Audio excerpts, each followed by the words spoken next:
so excited to have um, Taulogomai Aii coming and joining us from Pacific Climate Warriors, incredible network that is so dear to my heart, and does such incredible work. And I think we've got my in the room now. Here we go. My apologies about going a little bit over. I just got it's just so such joy. But I'll pass it over to you if you want to introduce yourself, and then we'll go from there. Thank you so much, Guy. Hello, everyone. Sorry, I'm just getting started. Can you hear me well? Yeah, okay, perfect. Thank you. Um, I'm very excited to be here. I'm thankful to be in this space, sharing space with you all. Um, and before I begin, I'd like to Oh, I just began. Before I begin, I like to begin with acknowledging the traditional custodians of the land on which I am presenting, the Wurundjeri people of the Kulin nations, whose country has nurtured and nourished me. I'd also like to acknowledge all Indigenous lands everyone in this webinar is joining from, whether you are on Bunurong country in Aotearoa or Turtle Island. We are all on Indigenous lands that were never ceded. I pay my respects to elders past and present, as well as all Indigenous peoples here today. Talofa lava and whakalofa lahi atu. My name is Taulogomai Aii, and I am a volunteer with the Pacific Climate Warriors Kulin Nations team. I am a proud and unapologetic daughter of Samoa and Niue, who is committed to reimagining a world that is not found or reliant on colonial ideas, practices, and ways of being. Today I'll be talking about nourishing climate justice in the Pacific and what that means to me. Um, I don't think it will be necessarily a long talk. I'm happy to just say my small piece and then have a have a yarn, have a corero with all of yous, and yeah. But I wanted to begin by saying this. My Oceania is many things, both the gift and the muse, but one thing I have always known to be true is that she is the rose that grew from the concrete. Whilst she is no stranger to injustice, she is a friend to grief. And now that is a heavy responsibility, but where there is grief, there has to be immense love. And that is ultimately what brings me here today. I have many thoughts on what nourishment is or what climate justice is itself. Like, there's a lot to unpack with the title already. Um, but I believe that nourishing climate justice throughout the Pacific is fundamental to our survival. And as Auntie Haunani K. Trask once taught us, upon the survival of the Pacific depends the survival of the world. The Pacific has been destabilized for so long, whether it was through the use of atomic bombs or enslavement or seasonal worker schemes. There is this notion that has been created that our people are not capable of surviving without relying on our neighbors or governments that illegally occupy our ancestral lands. And that's just really ironic because we have always done exactly that. Sustenance, that's not new to us. It's not some newfound concept that we need to be explained to us. It's a sacred practice that sometimes our indigenous tongues don't always have the name for. But just because, but that's only because we don't have to name it. It's just nature. It just is. And our knowledge has always been enough. It's how we have survived and thrived for so long. And to think that we did all of that in a way that doesn't harm our lands, our waters, and our sky, it doesn't it doesn't unsettle anyone.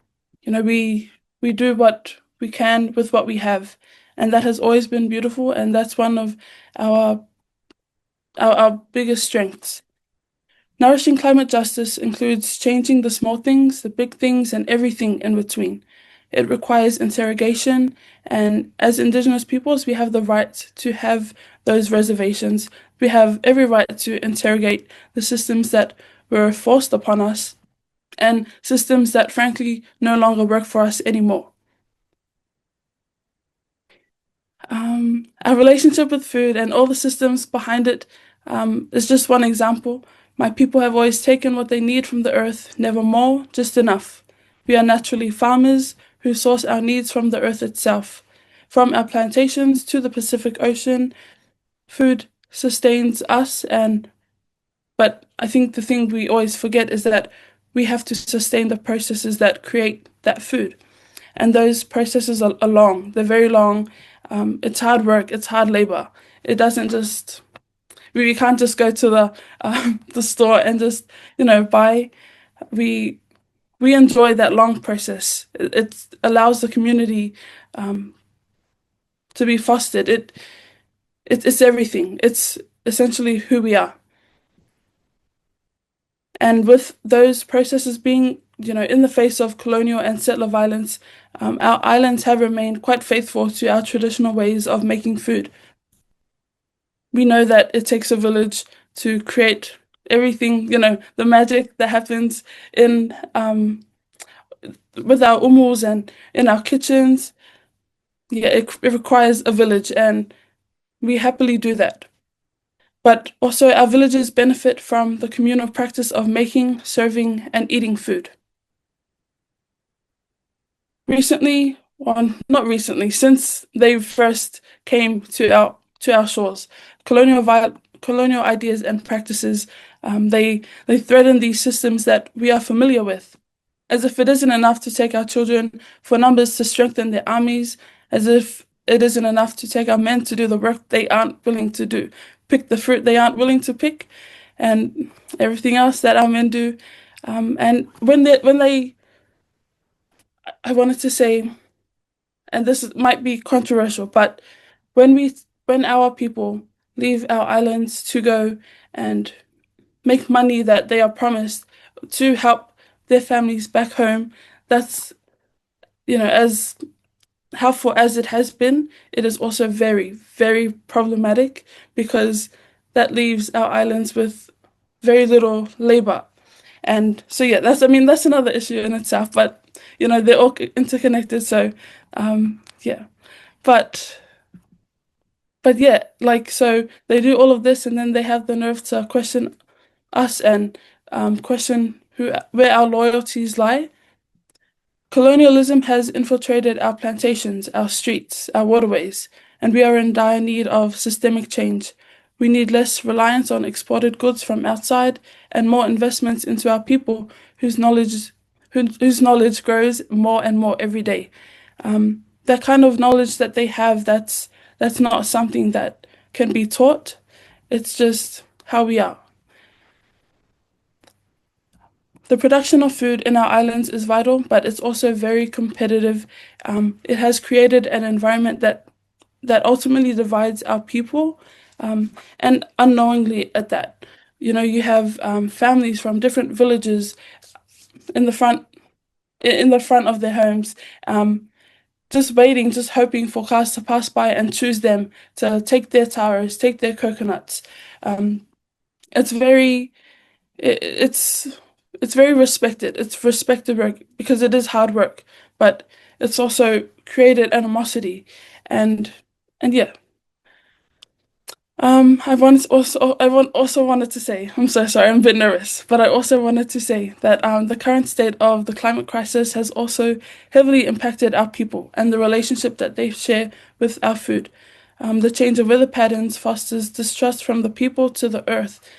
The disconnect that is now there because of countries who over export coal and oil and all of that. It's it's something that we don't acknowledge enough, and it's something that has really impacted our relationship with the earth. Seasons that are supposed to be fruitful are sometimes only fruitful now by chance. Our crops and our fisheries are always under threat, and that is why it is important for us to draw the line. Urge our governments and our people to pay attention. Just recently, maybe 2 weeks ago, Pacific Climate Warriors, every team, wherever they are, we all drew the line at 1.5 degrees, and that is that is still very much the bare minimum, but it is a step. It is a step into the right direction because we are very, very far away from our goals. And when I say we, I don't mean our people, Indigenous people. I mean people with power. who enact change, who pass for these projects to continue and just harm us more. But yeah, even though so much harm has already been done, that does not mean that a better world is not possible, that a better world is not still very much in reach. I think people always treat the climate crisis issue as something very far away. Even the way, policies are written, like 2050, this is our goal to reach net zero. It seems so far away, but it really isn't. And I think it's done so very conveniently because no one is really understanding the sense of urgency that there is. Um, and yeah, there is a lot of work that needs to be done. 100% I acknowledge that, but it is nothing out of reach. Indigenous voices are at the forefront. Um, with Indigenous voices at the forefront of everything, it I feel like it's a bit, maybe it's me wishfully thinking, but I am so very I'm so very set on that, on knowing that Indigenous peoples and having their voices at the forefront of every movement of in every space is our key to defeating the injustices that exist, because all injustices are interconnected and none of them are standalone issues. Um, but yeah, nourishing climate justice in the Pacific, it there is so much to work with, there is so much to unpack and to cover. It's in the small things, it's in the little things, it's in everything. And yeah, so I guess that is just what I wanted to say. Sorry, it's very brief, but I hope that it can foster some conversations that need to be had, that we are having, but just also bring them to the front. And yeah, thank you. Elder, oh, ngā mihi hoa. Thank you so much, and thank you for contextualizing, you know, this really important work within the here and the now and all of the overlapping injustices that connect to each other. And yeah, I think um, we've been chatting a lot these last few days about the permaculture movement, agroecology movement, these food movements, and I think sometimes they struggle to understand their role in the interconnected struggles of other spaces, and to contextualize. It doesn't make it any less important, but with our proposed Australia Pacific COP31, which is the global climate conference, being a partnership, if that ends up going ahead, we will start to see a lot more visibility about what this partnership and what the climate action is. And quite literally, it's, it's exactly that dichotomy that you spoke of, the, you know, smallest contributors to climate emissions being the Pacific Islands and one of the largest mass exporters of fossil fuels in the whole world. And that's what the Australian permaculture movement is a part of, and to think that our what was it that Tammy said, political formation, to think that our political formation and our being political subjects in so-called Australia isn't important. It is critically important, and this big climate struggle is so interconnected in many ways. But I'll back that up a little bit, and I just want to ask a question about Pacific Climate Warriors, about congratulations on this recent 1.5 action. It was really awesome, and it's beautiful to see the videos and everything that's coming out. And you know, um, yeah. So my question is, tell us about Pacific Climate Warriors. Tell us about how that amazing work comes into existence. Thank you, Guy. Thank you so much. Pacific Climate Warriors, so I would I am what you would call a baby PCW. And yeah, it's been amazing. I think navigating the climate space in with alongside your people, in a space that has been very exclusive, in a space that does not acknowledge Pacific people at the forefront of the climate crisis has been enlightening, it has been amazing. And it's so sorry, I'm just trying to find the words. There's a lot to compare with being like in the Pacific Climate Warriors in this space compared to climate spaces that are dominated by white voices.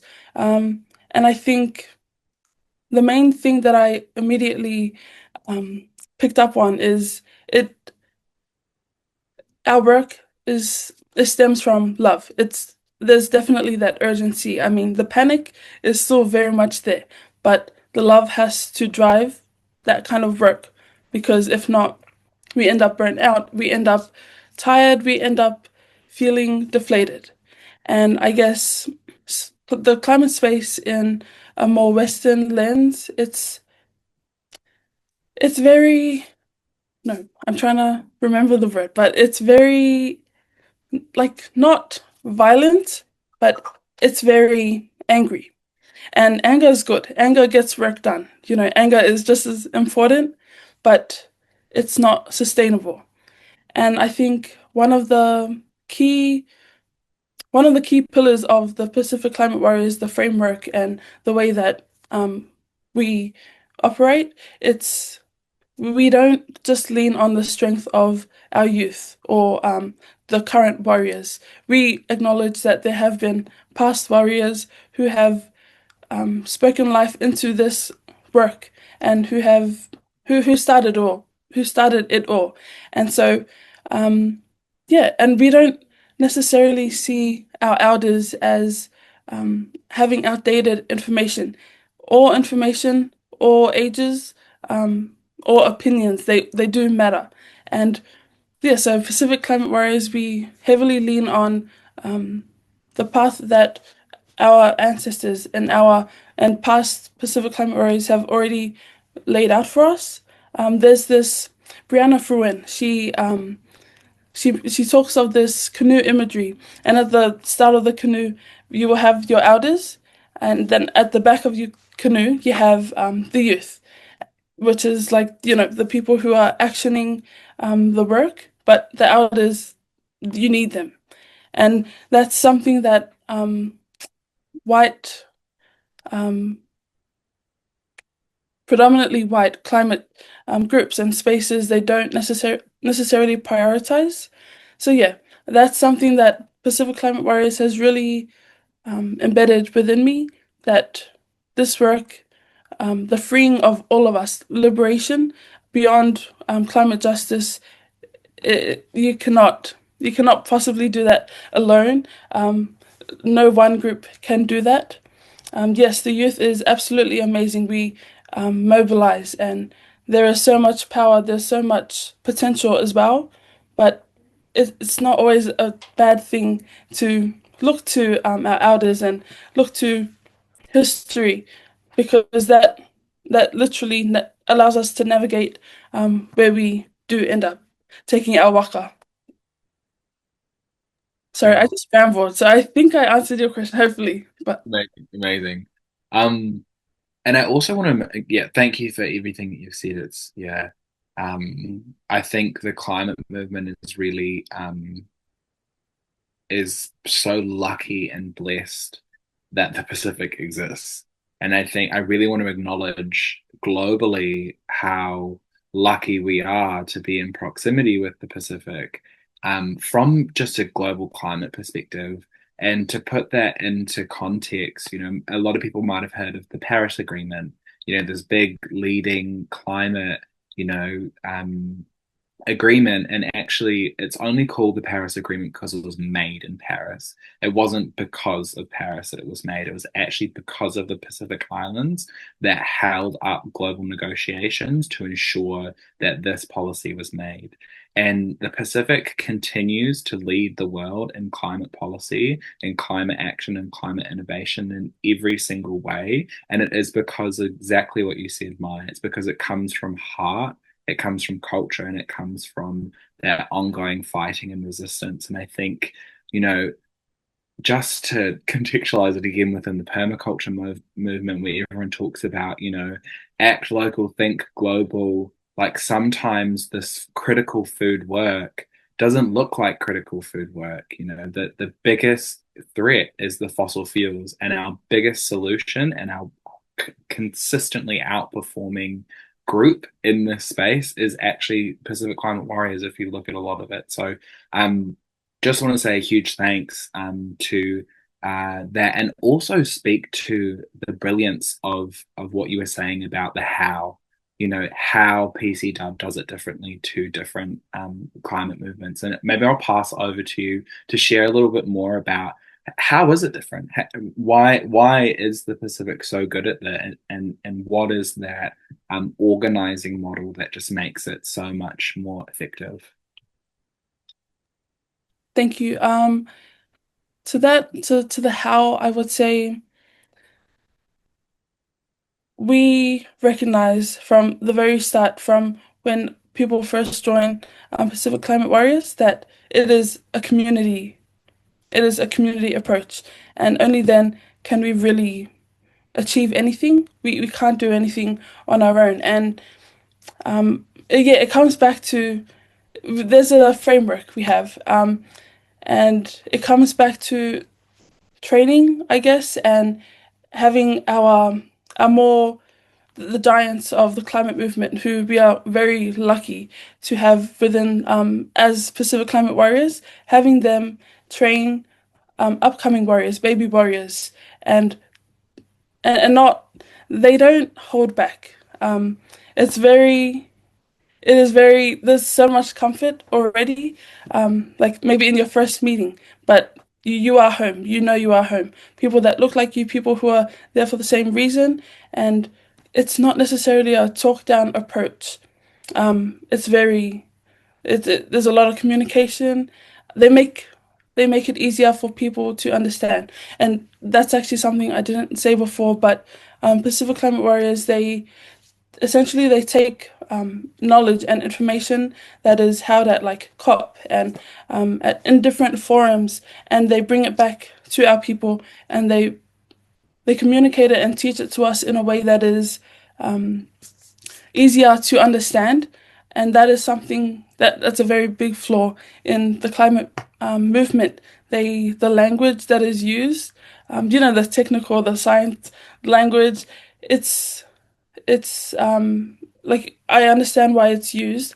At the same time, it is very exclusive, and it's made to be difficult on purpose, and that's a tactic. We have to keep that in mind. Think about the way that they are spreading information and why it's so inaccessible. Pacific Climate Warriors, they make all that information accessible. They make it easier because, and I guess that's another notion about, or another idea that people have about climate change, why people don't want to get into it, why they're not eager to be more involved. It's because it's too complicated. It is not complicated at all. It's just the way that it has been made. Obviously by, by a particular subset of people. And yeah, just I think Pacific Climate Warriors, the way that we help our people understand, um, and we can't really fault our people as well for how they have interpreted language and information that has been made to be difficult for them to digest. We cannot fault that, but we are just here to reverse the harm that was done, because that's always an option. And yeah. Amazing, thank you. And we've got a question in the comments here Rafael. As I'm listening to you, I'm at a shopping centre in southwest Sydney watching a large group of young Pasifika folks handing out pamphlets for the church. I understand church is very important in some Pasifika communities. I'm wondering if church is engaging with Pacific climate warriors. And I guess we can expand that question to, I'll also add in the dream at the end. I guess I'm just dreaming to see these young ones handing out PCW pamphlets too. I want to add on to the end of that around reach and how thinking about the permaculture movement, thinking about having equitable change, moving towards the right action, and what Tammy said before about how we go through political formation. Yeah, talk about engaging church and how you engage different communities. Yeah, no, thank you for the question. I think I would say that the Pacific Climate Warriors it's secular. There's definitely still the presence of the church and faith leaders, the presence of the church, like that can be used to aid in the conversation of the climate crisis. But I wouldn't say like we necessarily lean on the church. And there's many different reasons. I think there is that disconnect as well. Not all people who believe have the same idea of climate change. But yeah, I think that's another strength of our people is our faith.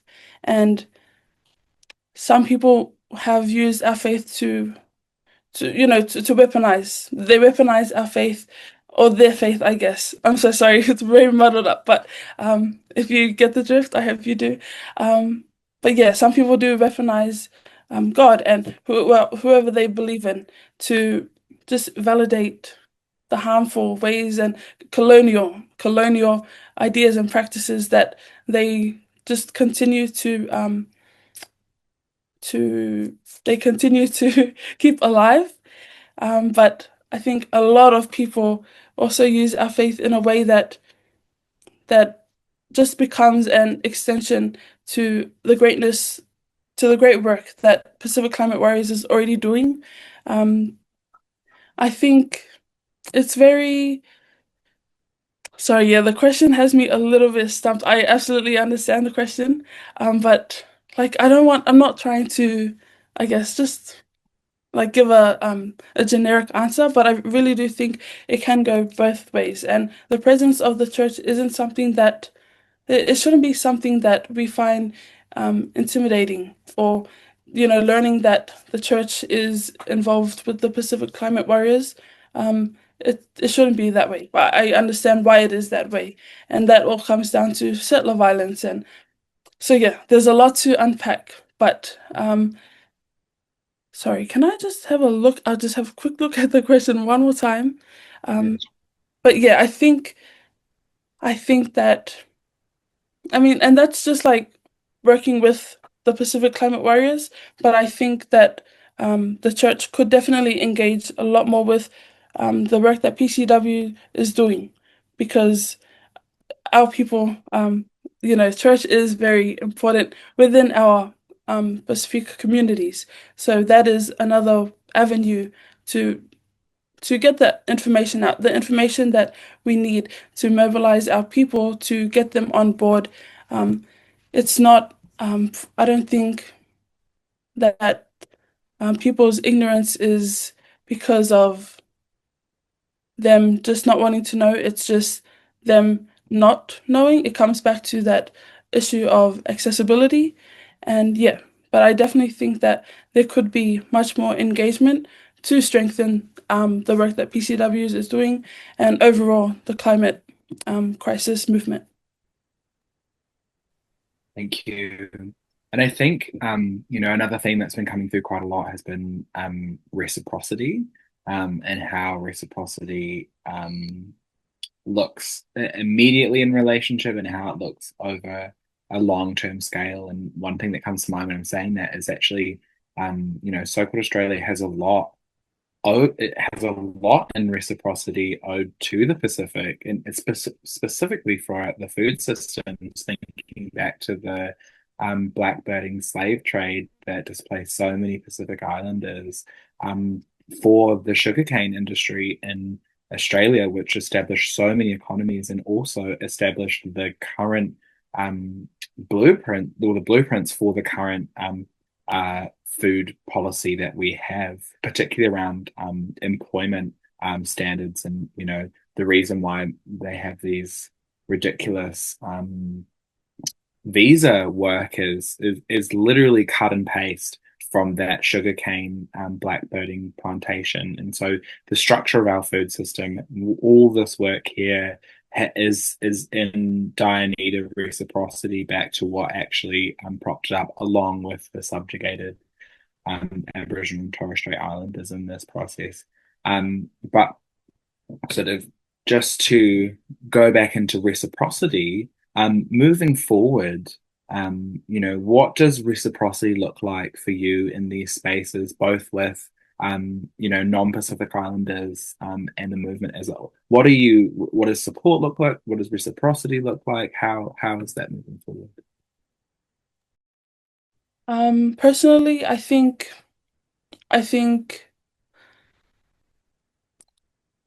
so. I'm just trying to. I would say that the harm that has been caused to our Pacific it's immense, and so reciprocity. I think as far as that goes, the playing fields are not even. So in order for that to happen, they have to be leveled. Um, and yeah, like so if you keep that in mind, some people may disagree, but I feel like there has to be a lot of work done on the other side, on non Pacifica people's side, to level that playing field. We are doing the work to get there, but it's just a matter of, it comes back to like equity and all of that. It's all interconnected, as we said before. So yeah, leveling the playing fields would be the very first step in reciprocity. And then from then, which I think is definitely not out of reach, it's definitely in the near future.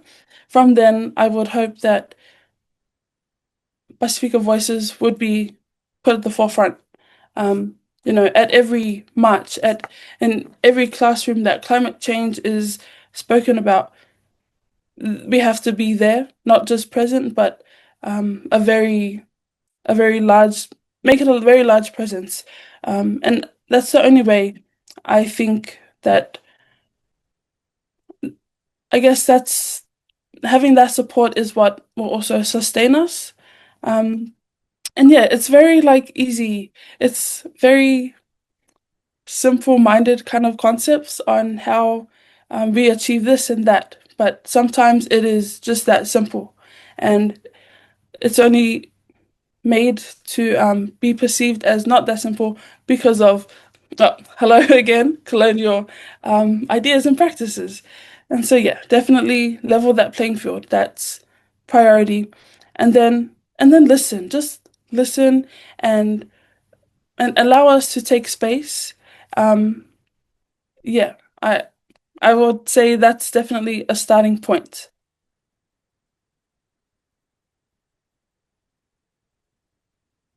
Thank you. Todd, I noticed you came off mute just before. If you want to come and ask a question. Also, to the crowd as well, please put some responses, questions, thoughts into the Q&A function as well. Hi there, Taulogomai. I feel like you've partly answered this question already that I'm about to ask, but I feel like you could also go in many different directions with it. 100% agreeing with all your critiques of very white kind of climate organizing spaces that really focus on that anger. And I've often seen where they'll celebrate people putting their bodies on the line and then getting injured, like in some kind of moral way. And just my external observations of very white spaces, versus very Pacifica spaces, is the presence of community and children and elders, which you don't see in a lot of the white organizing spaces. And what I wanted to hear your perspective on is, how would you like to see like white organizing spaces internally change to do better work, but also fall in line and better support and uplift movements that are actually doing the majority of this heavy lifting, like PCW, like other organizations? Thank you. I mean, systemic change, it's systemic, both systemic and systematic. It's long overdue. And so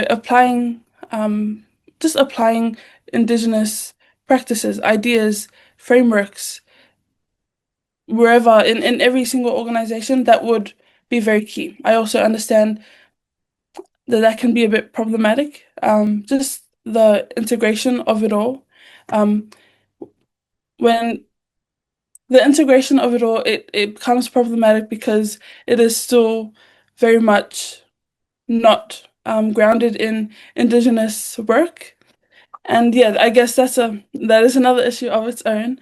But yeah, I would say that question I'm maybe a bit on the fence for, just because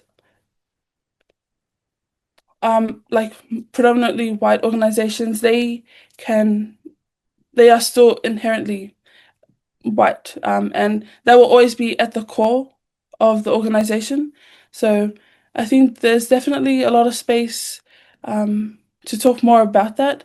But yeah, the just integrating indigenous ideas and practices within white organizations, it can definitely help. It can definitely strengthen. It can also hurt to an extent.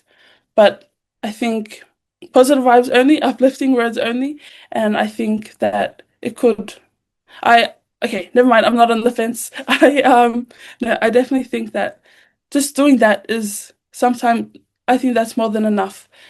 Just at least to start, and then from then on, because it's already a different um voice and idea driving the work, that can we can essentially eventually lead to the same road, if that makes sense.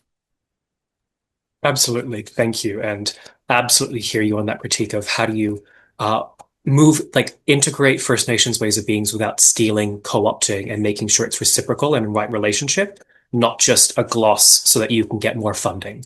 Like moving away from that, really hear you there. Thank you. I think something that we have been hearing a lot as well is, especially in Lani's chat just before, of like, yes, we can give you some stuff, but also who are you and what do you bring in for, and then back to Tyson's talk as well, talking about that deep wisdom from, the Celtic elders, talking about those rock stories to figure out how to integrate invasive species, and this re-indigenization both looks like understanding, other people's indigenous cultures, and also doing that painful decolonial work of understanding who are you, where do you come from? Because, while whiteness currently exists as it is, it also represents people that have fallen under the wave of colonialism, years before. And not even may, it will be hard, it will be painful, but it's who you are. It's who people are. And I think we both need space being held for Indigenous ways of being here, on Aboriginal and Torres Strait Islander ways of being, first and foremost, on this country, and then adding in, other cultural lenses. And then also, if, both having allyship and advocacy for who you are. And that, just as you said, that's a long process, and that systemic change needs to happen. But until then, we need to make sure that the people with that cultural understanding, and leadership and capacity are being put to the front. So I completely agree with what you've said.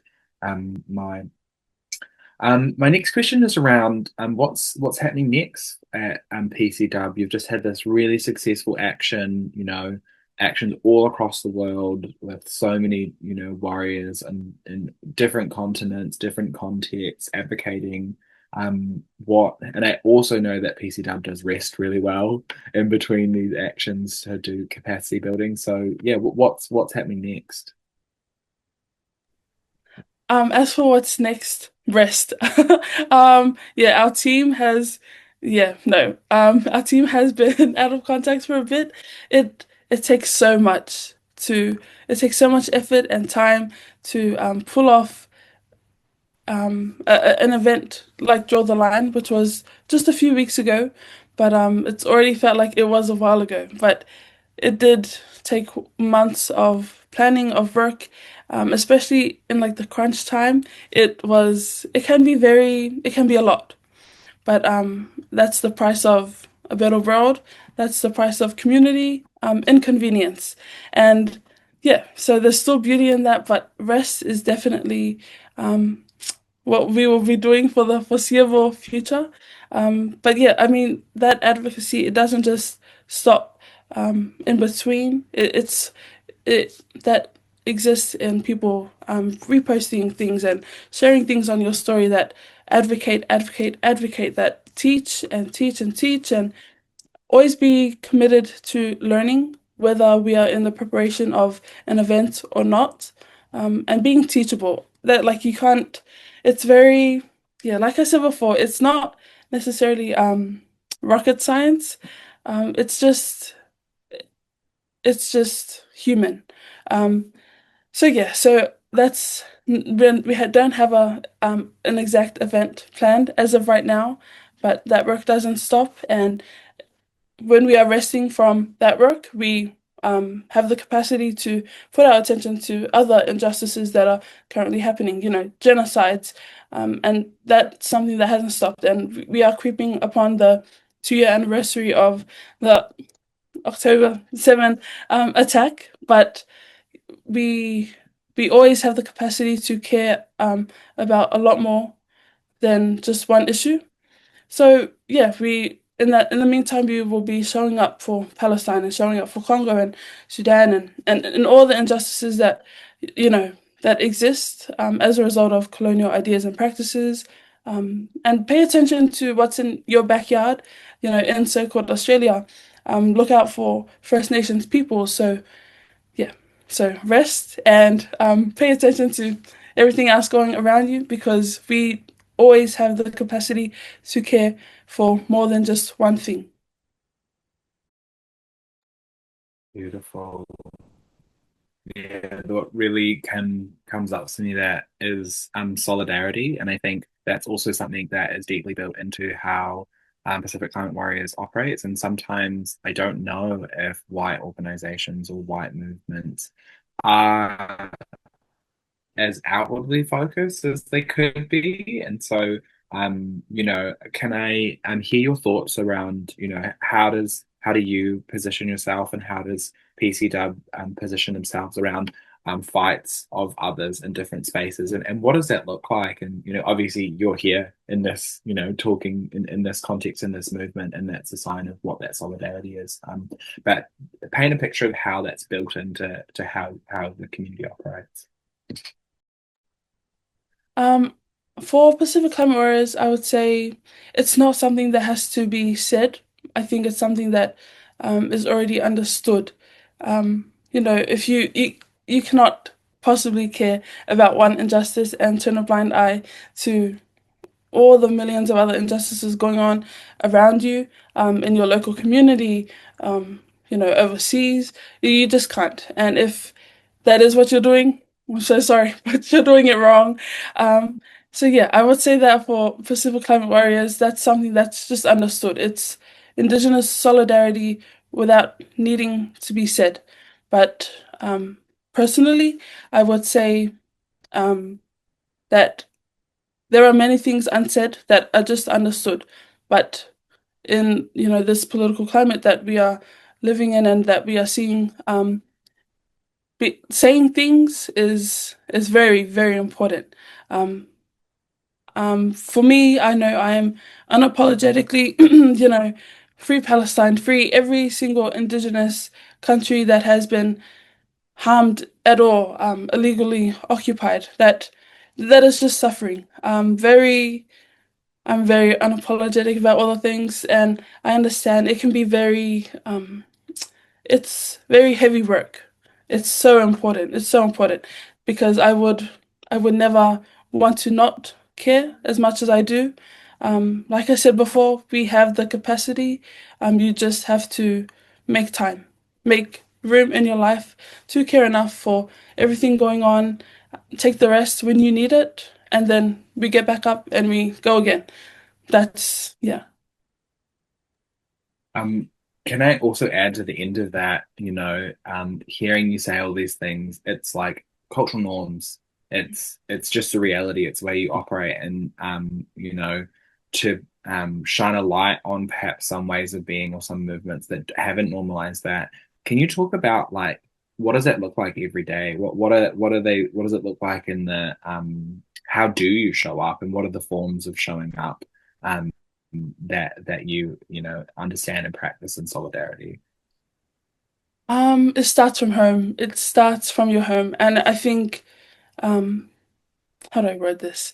There's a lot of harm that has been embedded within every single community, but it has to be emphasized that anti-blackness is something that exists in every single community. So something like telling your cousin not to say the N-word, telling your parents not to say the N-word, teaching your younger siblings before they get a hold of media that twist narratives about black and brown children, about black and brown men. Um, it starts at home. I can't stress that enough. It's the small things, and if you can't work on those small things, if you can't understand, then you'll never understand the bigger situations. So start from home. It's telling your friend, don't say that. That's a slur. I know a lot of people think it takes so much work. It's really not. It's simple, and if we all have enough space in our hearts to just be driven by love, and yeah, so it comes back to that. It's the principle of everything.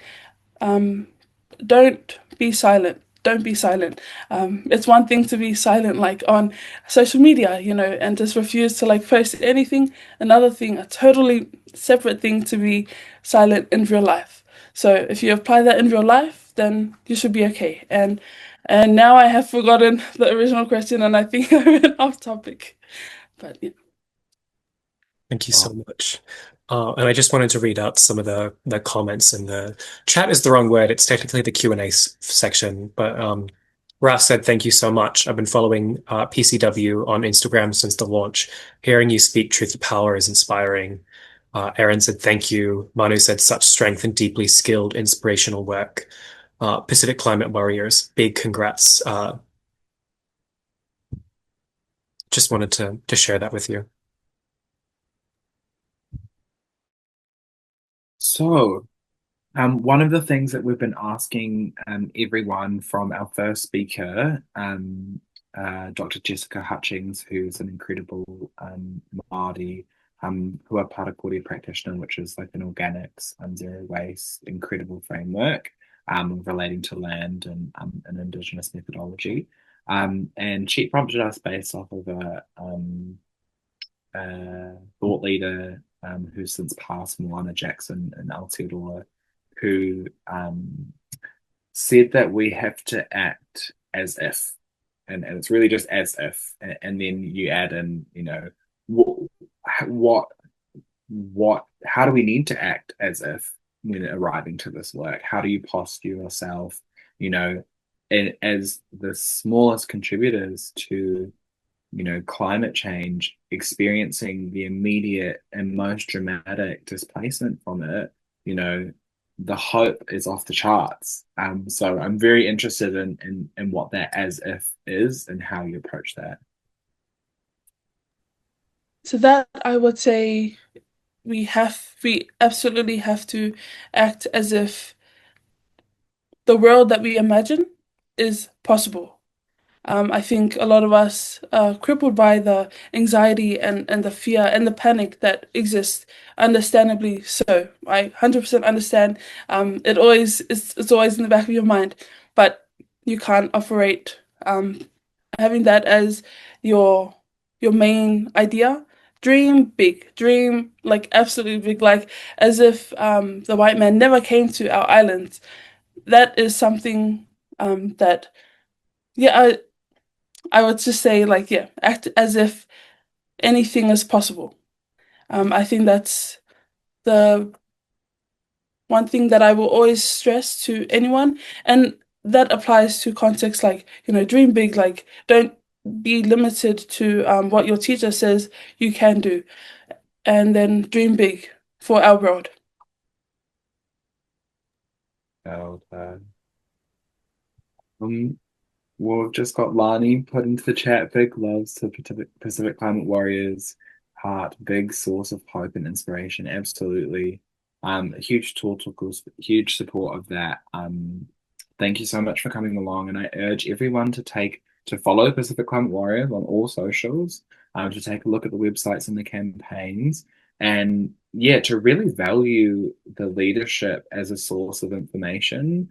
Australia is dominated by fossil fuel lobbyists, and the economy is underpinned by it. And the most authentic form of truth that we're actually getting about where we need to go, and that has been consistent actually for the past 30 to 50 years from the Pacific.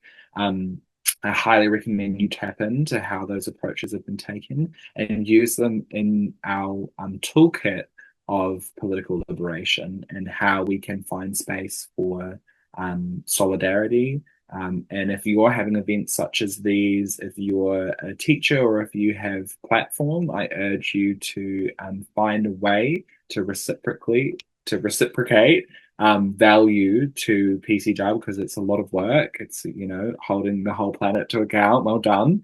And how can we platform that as well? So I urge everyone to participate in that, and understand, if you're not doing the work, if you don't know how to do that sort of work, how do you support it? How do we be in solidarity with each other? So thank you so much. It's just amazing every time. So grateful to have you here, and yeah, always a pleasure, and we look forward to having you again at another event, whenever that is. And flood the Q&A, everybody. Flood it now with love.